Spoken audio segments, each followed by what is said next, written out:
উন্নত চরিত্র গঠনের অপরিহার্য কিছু গুণাবলী। পশুত্বের স্বভাবের মানুষ নানা পশুর নামেই সম্বোধিত।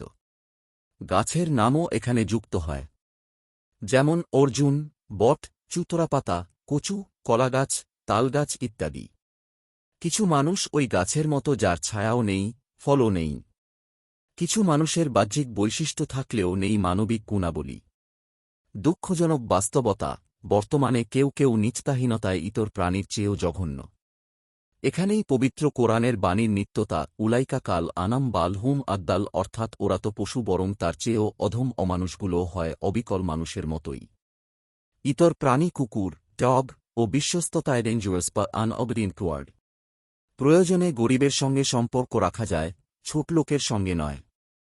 মহান আল্লাহ বলেন, তুমি কি বধিরকে শোনাতে পারবে? সূরা যুখরুফ আয়াত 40।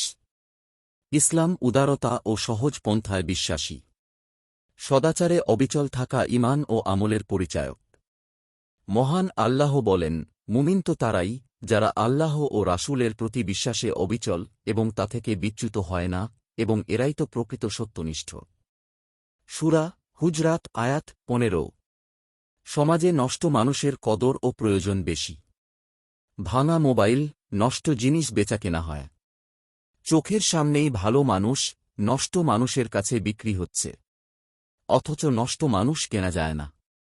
অনাচার অশান্তির স্থলে হৃদয়ের প্রস্থতা বা উচ্চ মনের পরিচায়ক, ইসলামী সাম্য ভ্রাতৃত্ব নীতির বাস্তব প্রতিফলন। মহান আল্লাহ বলেন, স্মরণ করো যখন তোমরা একে অপরের শত্রু ছিলে, অতঃপর আল্লাহ তোমাদের একে অপরের অন্তরের প্রীতি স্থাপন করে দিলেন, ফলে তোমরা আল্লাহর অনুগ্রহে একে অপরের ভাই হয়ে গেলে। সূরা আলে ইমরান আয়াত 102। ইসলামে উচ্চ মন বা উন্নত চরিত্রের পরিচয় হল উদারতা এবং অপরের মঙ্গলের জন্য নিজেকে নিবেদন করা। নিচু মনের মানুষ সামান্য সাফল্য বা অর্জনে অহংকারী হয়, আত্মগর্বে অন্যকে তুচ্ছতাচ্ছিল্য করে। এটা তো মনুষ্যত্বেরও পরিপন্থী।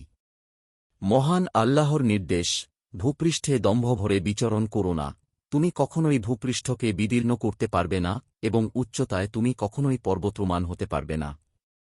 সূরা বনী ইসরাইল আয়াত 37।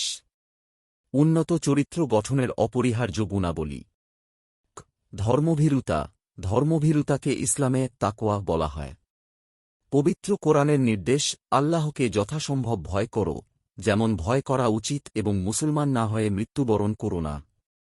সূরা আলে ইমরান আয়াত 102। আয়াতে বর্ণিত আল্লাহকে যথাসম্ভব ভয় করো এবং মুসলমান না হয়ে মৃত্যুবরণ করো না বাণীদ্বয়ে খুবই তাৎপর্যপূর্ণ। বিনয়, অপরের চেয়ে নিজেকে বড় মনে না করাই বিনয়। বিনম্রতার মধ্যে ঈমানের প্রকাশ ঘটে। ইরশাদ হয়েছে, এবং রহমানের দয়াময় বান্দা তো তারাই, যারা বিনয়ের সঙ্গে চলাফেরা করে এবং যখন অজ্ঞমূর্খরা তাদের সম্বোধন করে তখন তারা বলে সালাম। সূরা ফুরকান আয়াত 63। আমানত রক্ষা।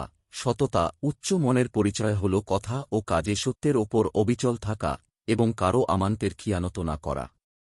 পবিত্র কোরআনের দর্শন, দয়াময়ের বান্দা, যারা মিথ্যা সাক্ষ্য দেয় না, যদি অহেতুক বিষয়ের সামনে গিয়ে পড়ে তবে ভদ্রভাবে তা অতিক্রম করে।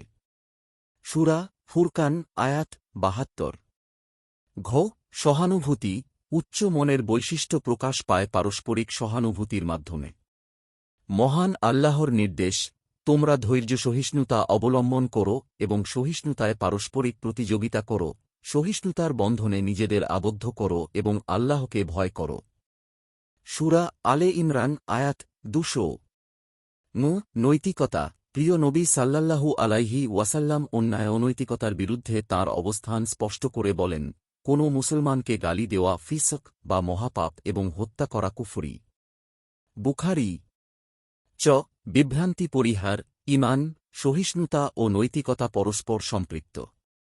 প্রিয় নবী সাল্লাল্লাহু আলাইহি ওয়াসাল্লাম তাঁর উম্মতের শ্রেষ্ঠত্ব প্রসঙ্গে বলেন, আমার উম্মত কখনও বিভ্রান্তির ওপর একমত হতে পারে না।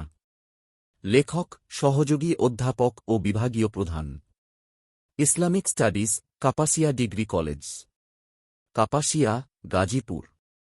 আপনার একটি শেয়ার হয়তো কারও জীবন বদলে দিতে পারে। সাদকায়ে জারিয়া সওয়াব পেতে ভিডিওটি শেয়ার করুন। সোর্স ইসলামী জীবন, কালের কণ্ঠ।